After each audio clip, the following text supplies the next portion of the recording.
Welcome to the Director's Commentary podcast for Heart, the City Beneath. I'm Grant Howitt, and I'm joined by Christopher Taylor, and we wrote the Heart RPG. In these episodes, we'll be going through the text of the book and discussing how we came to design the game. For more information on Heart and our other titles, go to rrdgames.com.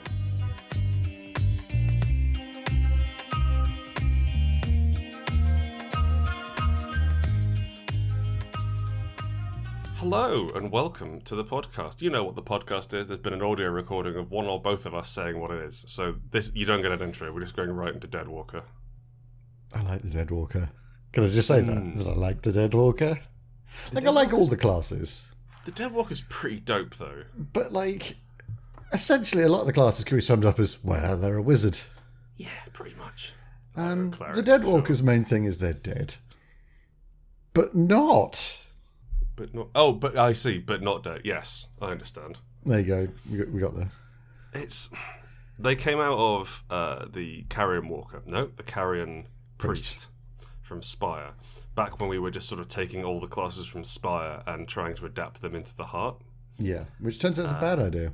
Oh, bad, terrible idea, which we didn't do. You'll be pleased to. I imagine you probably figured that one out by now. Unless maybe you haven't read Heart. We literally did do it. There's that entire expansion about it. Yes, we had to put them back in. Because people were upset. People got really... Well, we'll talk about that when we get to the expansions. But Deadwalker is allowing us to... I like to think of Deadwalker as us writing Ghosts, the Sin Eaters, but without having to deal with the World of Darkness system. Yeah. Or getting too culturally appropriate-y. Yes, thankfully we've made enough other worlds that you can just pick which ones you want to go to. Something about Ghost of Sin Eaters felt a bit like Dia de los Muertes in an otherwise white office. You know what I mean? It felt a bit like...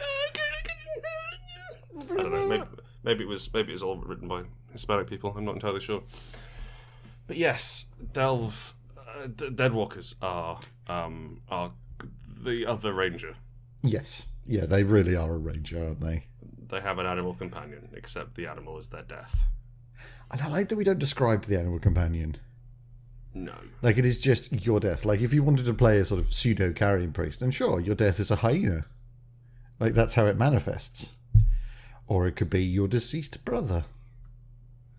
Or just, scythe-wielding standard death. I was looking into it just to see, we must describe it in some way. We really fucking don't, do we? Nope. We stayed away from it. Yeah, because that lets you play a Deadwalker of any particular culture. Yeah. Yeah, you can overlay, supplant. I can't think of the word. You can put your own vision of death and the afterlife and all of that on top of the character and just play it however you want. Because the only thing is that the death that follows you is 99% of the time incorporeal. And invisible. Yeah. You can see it, but others can't. And then you've got powers, what make it deadly, and that. In fact, so I'd like to talk to you briefly about the Deadwalker. Oh, ideally. This is the correct section for that, yes. Sorry. Not briefly, in depth. And by in depth, I mean that we were writing this up until basically the Kickstarter.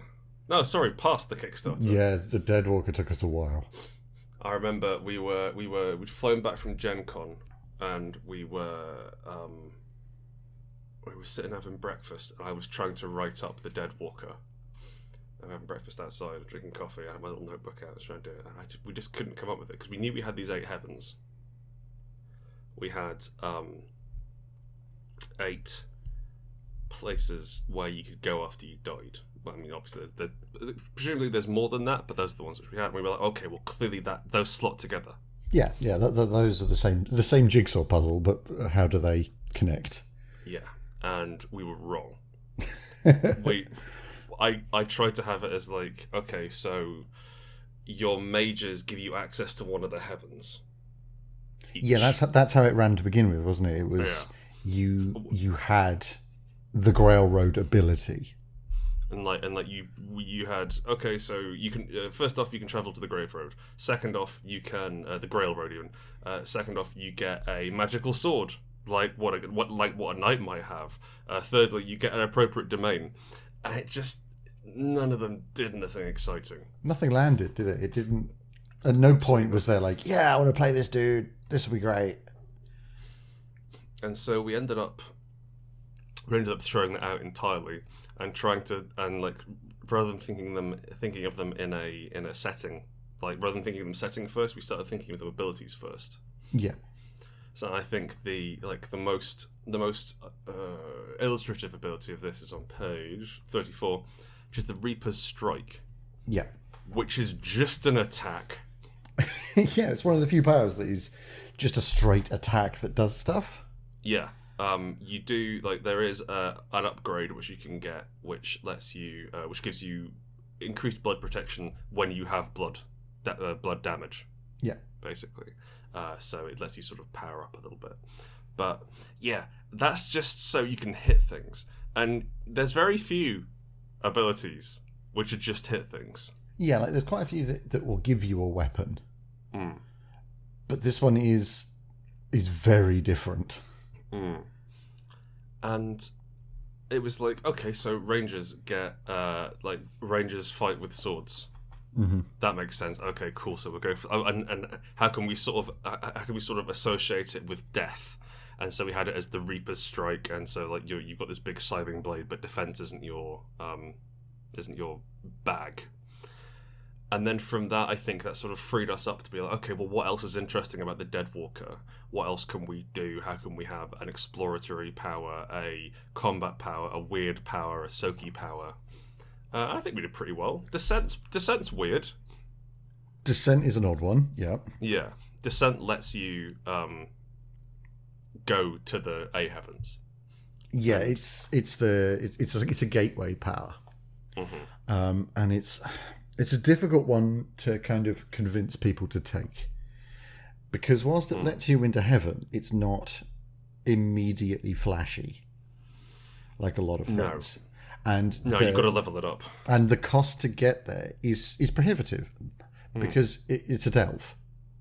Like this is a key that lets you on a delve rather than a power that summons a massive train, right? Mm. However, the insane utility once you've solidified the connections, absolutely, and have started really using this in your game, just pushes Descent to probably one of the more powerful abilities in the book, honestly. It lets you bypass a large segment of the game. Yeah. And thankfully not in a boring way. So the Mysian Knight, which we'll get to, well, presumably, no, second last, I think, thanks to the alphabet. Their delve ability, which we'll get to when we get to them, they used to halve the amount of events that took place on delves, and that meant that it was effective, but it was just such a hard break that there was no point not taking a Mysian Knight on the delve with you. It was a requirement. Yeah, and so we scrapped that and we gave them a cool thing where they overclock their armor. But with this, you can bypass out delves and landmarks and various other things as long as you go through heaven first. And it's that cool ability from Don't Rest Your Head, Don't Lose Your Mind. Yeah, Tenderfoot. We can teleport as long as you walk through hell. Yeah, so we just changed it to heaven. Yeah. Also, our heavens are a bit grim anyway. Oh, they're iffy, do not get me wrong. This last, so from there we developed it out. We got to talk a little bit about the different ways that people view death as well.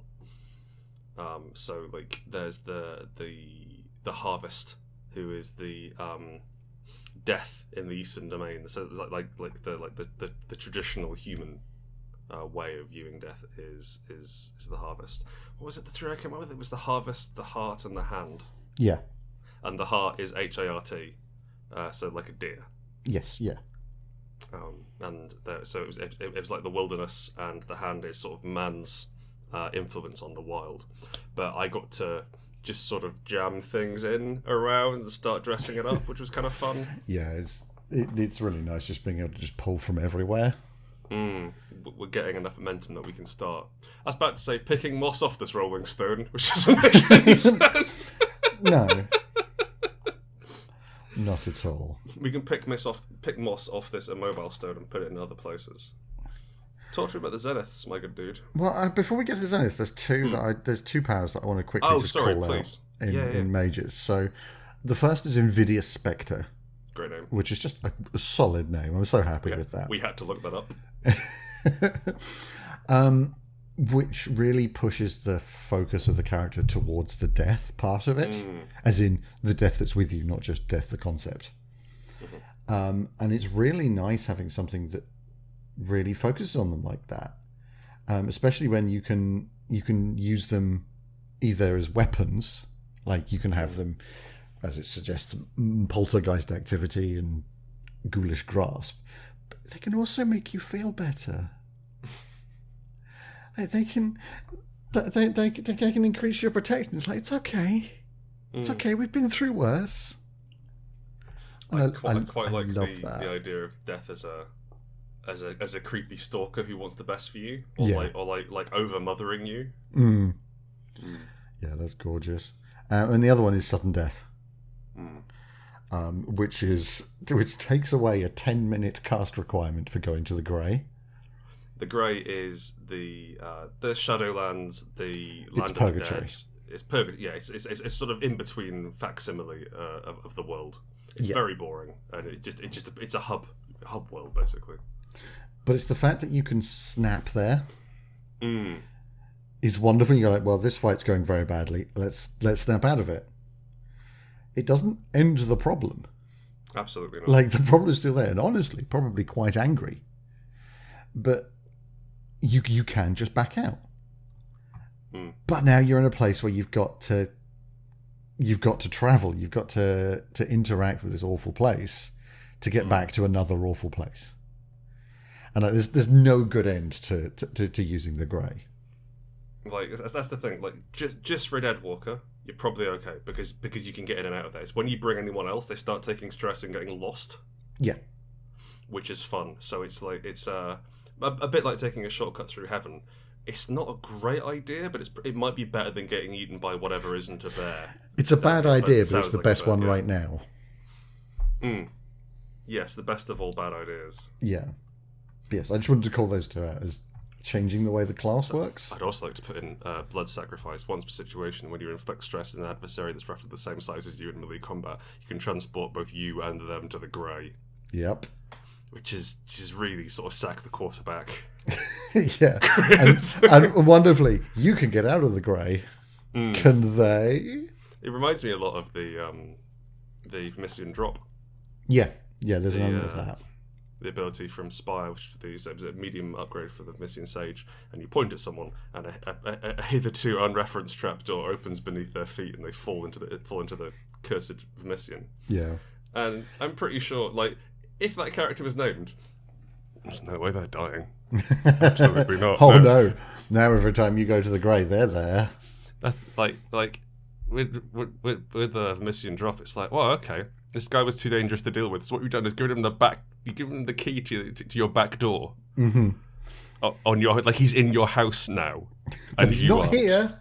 He's not here. Yeah, it's great. I love it. Yeah, and like, there's a lot of things you can do with the Grey in your games. Like, you can have it as this wispy, floaty, ephemeral purgatory, or honestly, the Upside Down from Stranger Things. I've not seen that. What's it like? It's just this horrid, dank, broken place. Okay. With things crawling in the distance. We're deliberately vague. Yeah. We firm it up a little bit later on, but yeah. But I like the fact that, again, you can change the Grey and the heavens and all of this into whatever fits for your characters. And, like, honestly, if you're a GM, don't make it up yourself. Just make the Deadwalker tell you. It's great. Absolutely.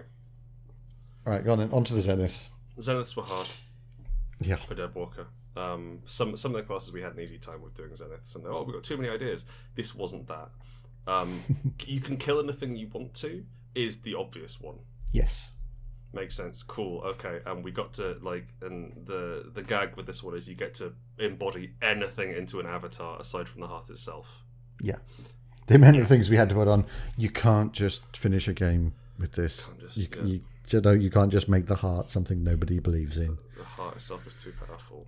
It's the theme. Yeah. GMs, if you wish to remove that game, if you wish to remove that restriction from your game, fine. Yeah. But But understand that we have to put it in. And we've got Infernal Claws, which lets you trap something in hell forever, which is more of a punishment. Like if you really hate something, then you go Infernal Claws rather than Extinguish. But Sunder the Veil was your idea, and I really like it. I quite like Sunder the Veil. Like, it's one of the few happy endings. It's like one of two, maybe three if you squint. But you just you go Nova with heaven. You open the gate to heaven through yourself, and absolutely everybody is fine, except for you, because you just opened heaven in you. And I love that as a way to have a character exit the campaign. Like, we need to win this fight. This fight is going south. I can win this fight by not being in it. And I think that's great, and it really captures like that kind of sad feeling that there is to the Deadwalker. I think there's something quite Pathfinder about it as well. It's like they're clearing the route, but then they're not going to be the ones who are remembered. Yeah. I also basically all the Zeniths are cool. Break the rules. You have absolute narrative control over this thing for a bit, except you don't quite, but basically you do. And from there, they're violent. So it's about trapping or killing or changing something in some way. Generally, they're pretty unpleasant. And Sunder the Veil is lovely. Yeah. Everyone gets full better and gets mastery for the remainder of the situation. They're probably going to win that fight now. Yeah, you're throwing maximum dice. And that's pretty cool. I quite like that. Yeah. And especially considering that this will remove critical fallout. I hadn't thought of that, but yeah, if everyone fucking dies. This is a really important thing. You'll note that it removes all ongoing fallout. We do not specify the level of fallout. So if you are the last person standing with everybody around you with critical fallout, you die, they live. Oh, what's fascinating is it removes not just blood fallout, but a variety of fallouts. Oh yeah, if honestly, it gets them out of debt. It balances the books. The angel Gabriel turns up with a giant novelty check. There's fireworks. Their mind's fixed. It's Let's move on. Let's.